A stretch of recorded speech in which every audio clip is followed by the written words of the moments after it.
Hey everybody, Punisher88 here, coming at you once again with another Thursday review.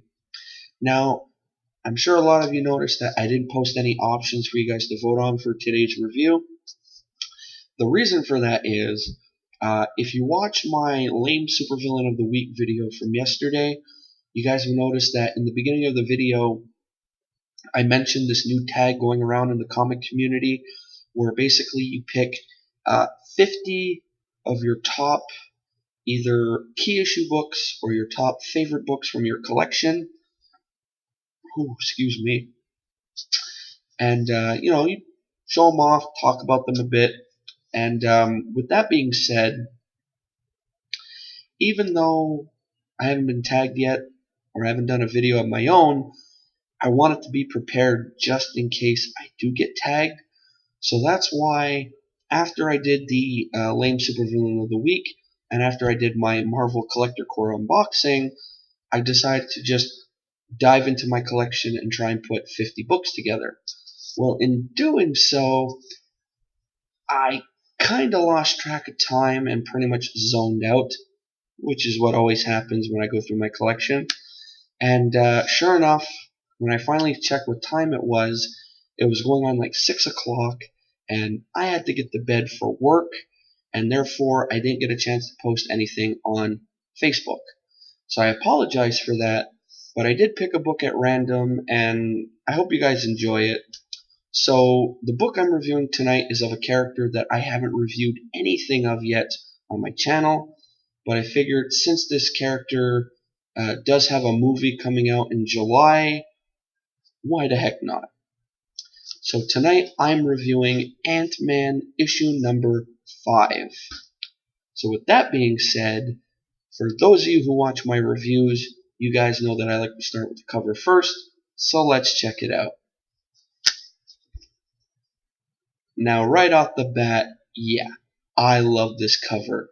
In fact, I love all the Ant-Man covers just because they're done by the uber talented Mark Brooks. Now this guy is freaking amazing. Now I love this guy's artwork, and not just for the Ant-Man covers. For the heck of it, the other day I googled some of his work, and wow, I mean his X-Men work, his Spider-Man stuff, amazing. And I think if I had to put him in a class with, some other artists, now this is just me, but I think I would put Mark Brooks in the same class as like Alex Ross.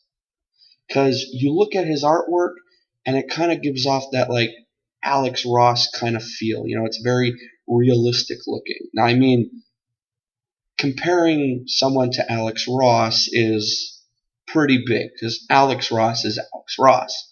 But I mean, I don't know, Mark Brooks, man, he's got it. So yeah, really love this cover a lot. So now with the cover out of the way, it's time to get down to the real review, or what I like to call the nitty-gritty. But before I get into that, I just want to mention to more of the newer viewers or newer subscribers to my channel, if at any point during this review and in my previous reviews you notice that I look up and down at the camera quite a bit, or it sounds like I'm just reading to you guys, the reason for that is I keep my notes in front of me.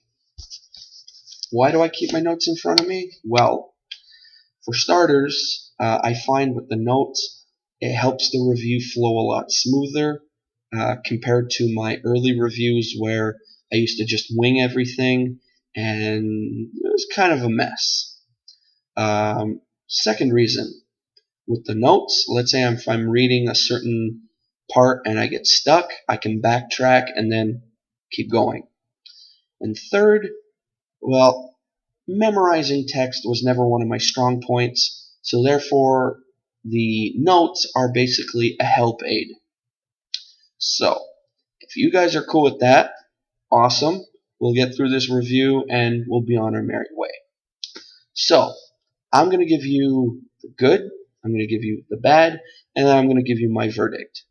Alrighty? So first off, the good. Basically, it's a battle between Darren Cross and Scott Lang.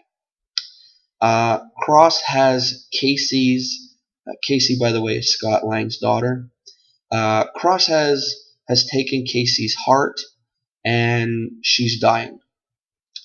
The first half of this issue is a great fight between the hero and the villain, and it's straightforward stuff and a ton of fun to read because Scott's narration really drives the whole fight. We also get to see all of Scott's powers at work here, and while I normally, hate the whole over explanation of power sets during battles, it works in narration form because there are elements to it that we can't see, like mass redistribution. I'm really enjoying how Nick Spencer is writing Scott Lang. He's not a typical hero. He's looking to make things right with his daughter and just, overall redemption for the wrongs that he's committed in his life. And this book really nails that aspect. It makes Scott a much more compelling character because, let's face it, Ant-Man is a character that's hard to take seriously as a hero. And, he can't be presented in the same light as, let's say, Spider-Man or Captain America. So Spencer takes a great angle in presenting this book, which will grip in readers for the long run.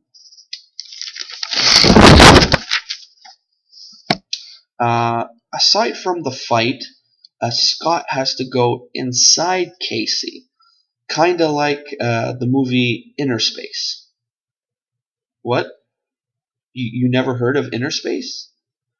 Well, let me tell you, Inner Space was a sci-fi comedy from 1987 that starred Dennis Quaid, Martin Short, and Meg Ryan.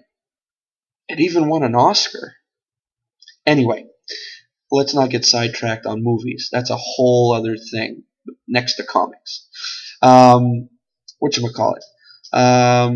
So Scott has to go inside Casey, to help her survive.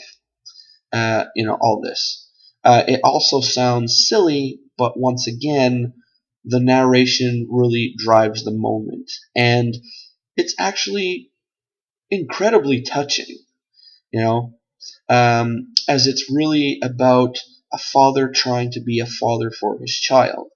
And I just really find this first arc really wraps up very well.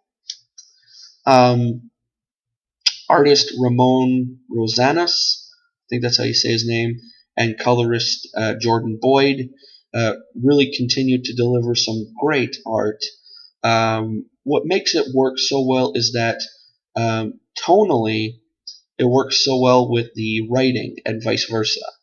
Rosanas does a great job with facial expressions, and there's a few emotional moments that Ramon really nails here. Boyd's colors are flat, but it really gives the book an kind of animated feel to it, which I find really helps with the tone a lot. Now for the bad. So, Cross now has Pym particles in his system. What does that mean for Casey?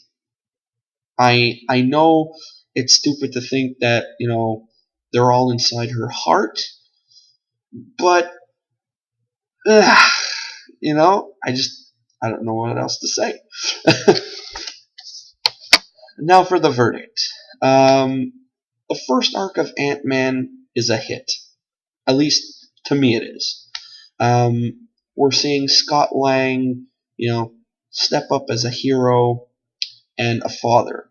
And while he isn't completely redeemed in his own eyes, he's working his way back up the ladder to be a hero.